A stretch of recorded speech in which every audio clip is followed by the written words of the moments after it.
Olá, meus irmãos, eu sou o PH Pereira e no vídeo de hoje nós daremos o fim da exposição de Mateus 24.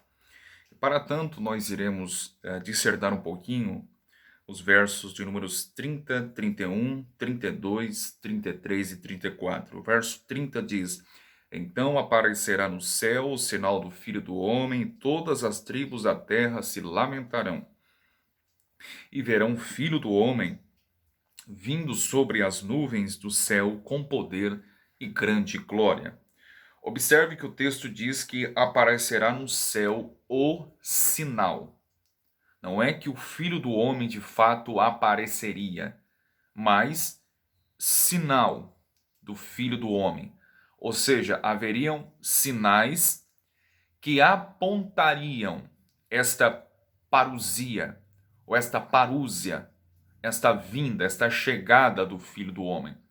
Sinal, podemos discorrer aqui e definir de forma muito simples, seriam como se fossem cartazes que indicavam, apontavam para algo, para uma realidade por vir. E o texto bíblico diz, e observe também no verso de número 30, que o Filho do Homem viria sobre as nuvens do céu. Quando correlacionamos a palavra-chave do texto aqui, nuvens, né? Nós entendemos, por exemplo, na lição veterotestamentária, que nuvens indicava a presença de Deus. Quando o Antigo Testamento descreve para nós a vinda de Deus ao mundo, o Antigo Testamento descreve esta vinda como que Deus vindo sobre uma nuvem do céu. Portanto, nuvem era uma figura de linguagem para indicar a presença de Deus. As pessoas viam Deus de forma visível? É claro que não. Mas nós sabemos que Deus vinha à terra ou aparecia aos homens por meio da nuvem. Embora os homens não conseguissem enxergá-lo, mas é evidente que Deus estava ali na nuvem. Então, quando a Bíblia usa a expressão nuvem no céu, ela refere-se à presença de Deus. Mas não somente isso. Nuvem também refere-se ao juízo de Deus, a vinda de Deus ao mundo como que trazendo juízo sobre os homens. Um dos textos que pode lançar luz sobre essa questão, leia depois Êxodo, capítulo 30, verso 3, bem como o livro de Joel, capítulo 2, versos de números 1 ao 2. Esses textos, por exemplo, descrevem o dia do Senhor, a vinda do Senhor como um dia nublado, ok? Em livros, como por exemplo o livro do profeta Naum, capítulo 1, verso de número 3, diz que o Senhor vem cavalgando em uma nuvem ligeira e virá ao Egito. Por exemplo, também Isaías capítulo 19, verso 1, bem como o livro dos Salmos, o Salmo de número 104, versos de números 3 e 4. Portanto, nuvem indicava a presença de Deus e nuvem também indicava a presença de Deus ao mundo como trazendo juízo. Os homens não viam, mas ali representava a presença de Deus. Se as passagens do Antigo Testamento que trazem à tona a nuvem como representando a presença de Deus e o juízo de Deus, embora Deus não era visto, né, as pessoas não o viam, por que interpretarmos Mateus 24, verso 30, como que Jesus, o próprio Deus, vindo nas nuvens visivelmente, não é? E todo olho vendo. Se todas as passagens do Antigo Testamento, onde descrevem Deus vindo ao mundo, ou trazendo juízo como representado na nuvem, mesmo assim as pessoas não viam, por que interpretarmos Mateus 24 e 30 como que Jesus aparecendo aqui visivelmente? Agora note, meus irmãos, textos bem interessantes no livro do profeta Daniel, capítulo 7, verso de número 13, que passarei a ler, diz assim: Eu estava olhando nas minhas visões, evidentemente aqui o eu refere-se ao profeta Daniel, né? Ele estava olhando nas suas visões da noite, e eis que vinha nas nuvens do céu, observe, eis que vinha nas nuvens do céu, um como filho do homem, dirigiu-se ao ancião de dias e o fizeram chegar até ele. Observe que o Filho do Homem aqui, vindo nas nuvens do céu, refere-se a Jesus Cristo. Diz o texto que dirigiu-se ao ancião de dias e o fizeram chegar até ele. O ancião de dias aqui refere-se exatamente a Deus Pai. Observe que quando Jesus esteve aqui na terra, logo após a sua morte e ressurreição, ele subiu aos céus. Ele foi entronizado aos céus. Ele voltou novamente ao Deus Pai.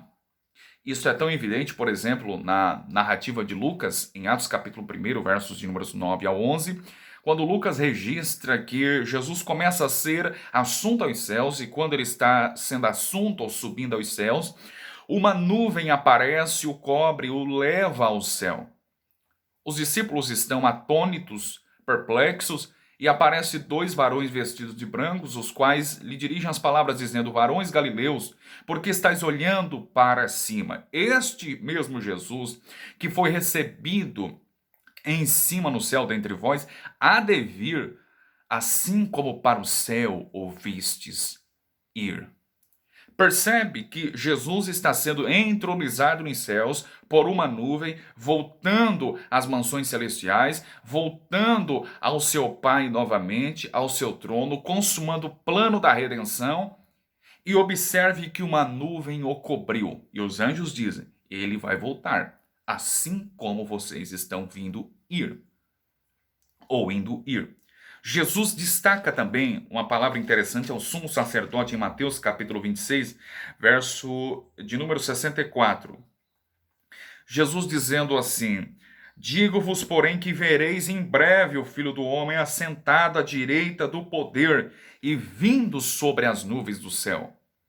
Quando Jesus disse que o Filho do Homem virá em breve, não pense que Jesus estava indicando aqui essa expressão, né, do verso 64, em breve, como que cumprindo-se 2000 anos depois, ou mais de 2000 anos depois. Esse em breve significa exatamente muito em breve. E Jesus disse ao sumo sacerdote, e ele entendeu de fato, que referia-se à vinda de Deus em juízo, porque o sumo sacerdote sabia perfeitamente que nuvem no Antigo Testamento indicava juízo. E o texto diz que o Filho do Homem, ele estará sentado à direita do poder e virá sobre as nuvens do céu.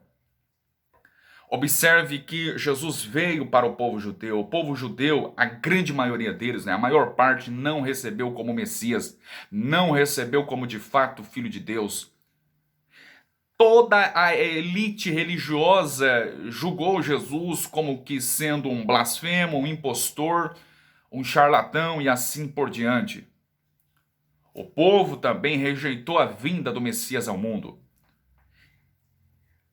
E exatamente por esse pecado da rejeição, Deus traria juízo sobre Israel. Note que se Deus puniu Israel na época do Antigo Testamento pelo pecado da idolatria, muito mais agora eles seriam punidos pelo pecado da rejeição, pelo fato de rejeitarem o Cristo, o Filho de Deus. Eles rejeitaram e não reconheceram Jesus como Messias, como Salvador do mundo e como de fato o Deus encarnado, personificado. E agora Jesus disse: vocês fiquem atentos, porque o Filho do Homem voltará em breve sobre as nuvens do céu. Quando ele fala sobre nuvens, indicava juízo, e isso cumpriu-se de fato no ano 70, com as tropas e as legiões romanas no ano 70 invadindo Jerusalém, destruindo-a, queimando-a, matando muitos judeus ali descrentes, levando os outros que sobraram como escravos e assim por diante. Seria a vinda do Filho do Homem em juízo, confirmando essa entronização e esse ingresso de Jesus novamente ao céu, chegando-se, cumprindo a profecia de Daniel em 7,13, né? Chegando-se ao ancião de dias. E no verso 14 diz que foi dado ao Filho do Homem, em Daniel 7, verso 14, né? Foi dado ao Filho do Homem o domínio, a honra e o reino, para que todos os povos, nações e línguas o servissem. Observe que era necessário o templo vir à ruína. Era necessário Jerusalém vir à queda. Porque se Jesus não viesse em Jerusalém no ano 70, trazendo juízo, destruição, através da nuvem, da sua glória. Os sacerdotes, sumos sacerdotes, continuariam, meus irmãos, fazendo sacrifícios. Logo, seria uma afronta e uma blasfema a obra de Cristo na cruz, pois ficaria patente que seria em vão para eles. Foi preciso o templo vir à ruína, a Jerusalém terrestre vir à queda, para que cessasse os sacrifícios diários que os judeus ainda faziam. Caso contrário, o sacrifício de Jesus seria em vão, inútil e irrelevante. Era necessário o templo judaico vir à ruína, porque haveria um novo templo, que era o corpo de Cristo, a sua igreja, em sua coletividade reunida e congregada. Havia necessidade do sumo sacerdote chegar ao fim, porque o sacerdócio cristão espiritual foi dado a todo cristão individualmente. Portanto, foi necessário. Nuvem indicava juízo, indicava a destruição do ano 70. Jesus sobe ao céu. E agora, com a queda de Jerusalém, não há mais distinção entre judeu e gentil. Judeu e gentil são um em Cristo Jesus. É a igreja em sua coletividade. É o Israel de Deus. É o Israel espiritual que Paulo discorre em sua carta aos Gálatas. Jesus havia dito, como já falei anteriormente, Mateus 21:43, que o reino de Deus seria tirado dos judeus e seria dado a uma nação que desse frutos de fato, frutos dignos do reino.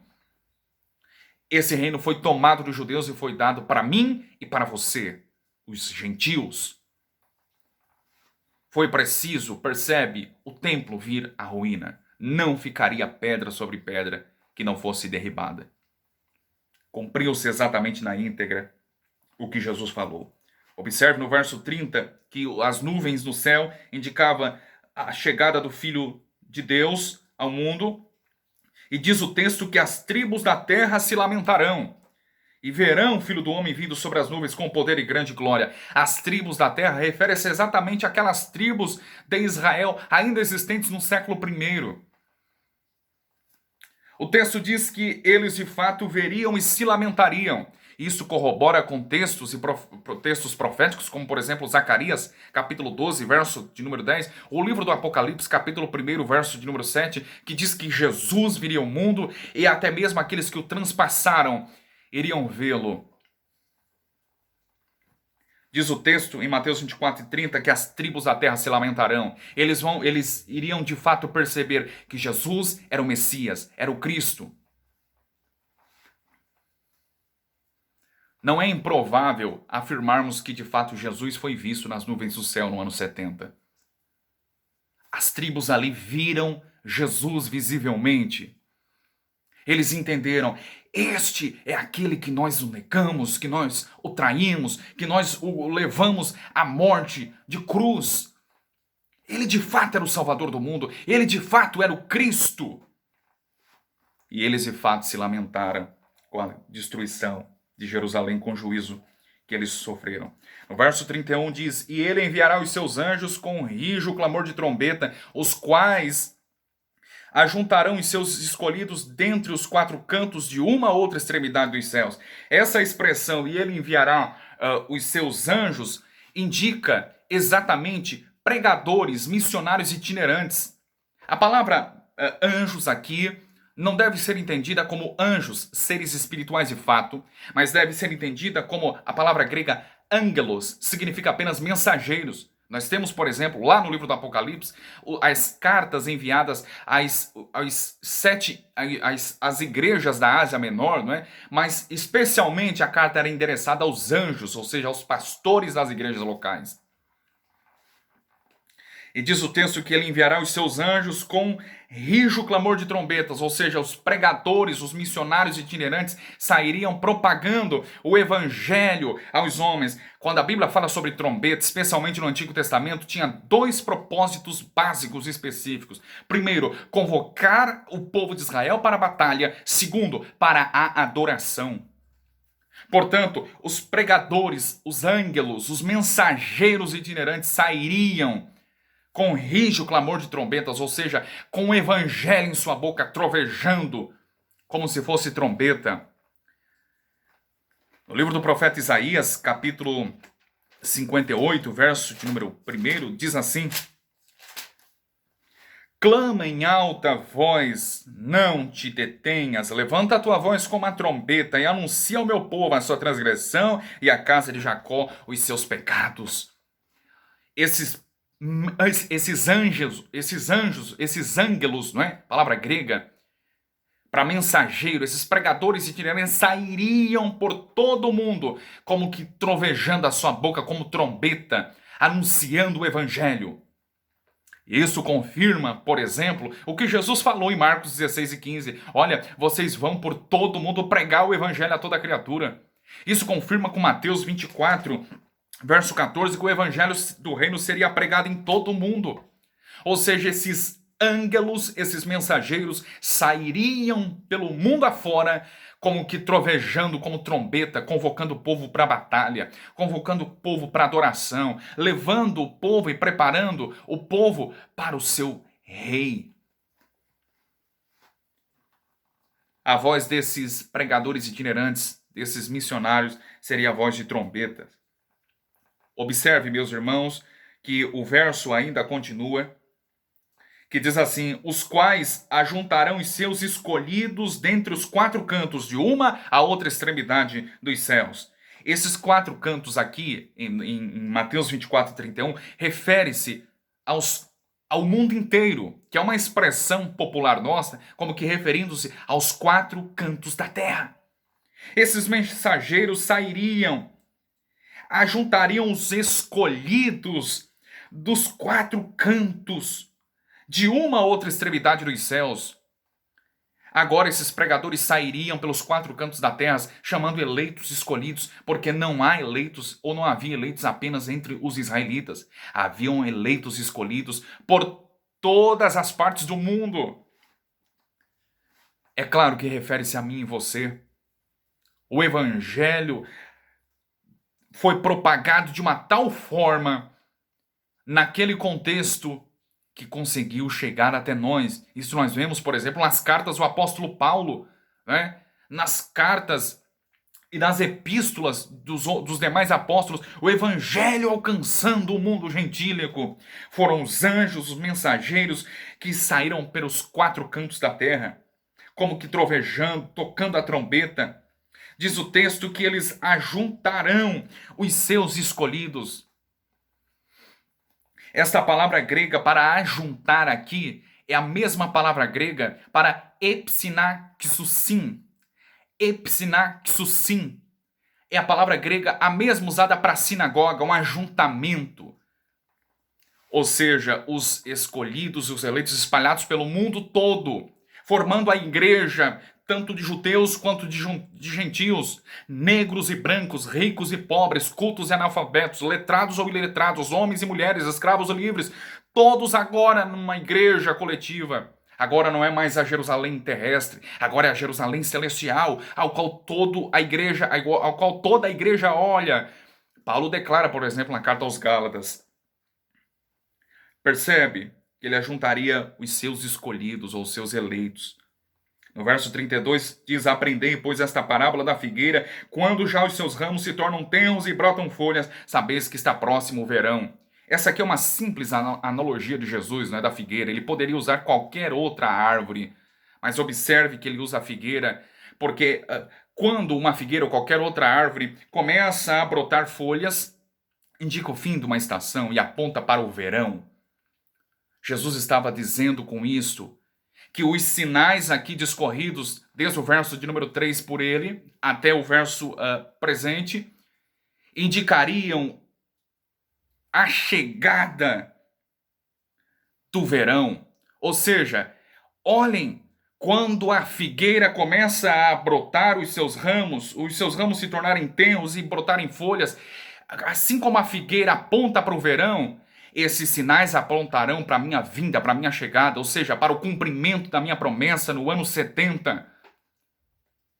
Qual promessa? A promessa de que o templo judaico iria ficar deserto. Eis que a vossa casa, Mateus 23, né, vai ficar-vos desertas. O templo judaico virá ruína. Jerusalém ficará deserta. Como eu disse, a promessa será cumprida. Então fiquem atentos para esses sinais, porque irão cumprir-se a promessa que em breve será cumprida no ano 70.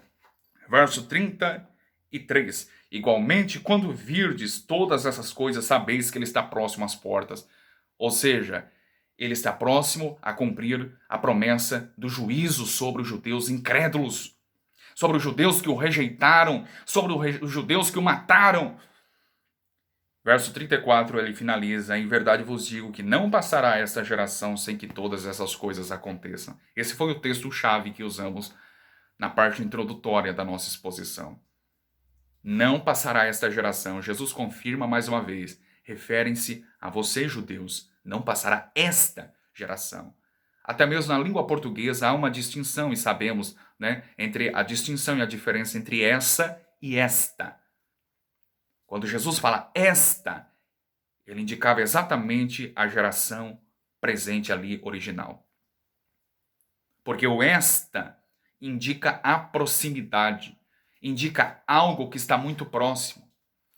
Por exemplo, eu falo que esta é minha Bíblia, porque ela está muito próxima de mim. Jesus disse: não passará esta geração, não aquela geração, mas exatamente a geração ali original. Ok, meus irmãos? Eu espero ter sido claro nessa minha exposição.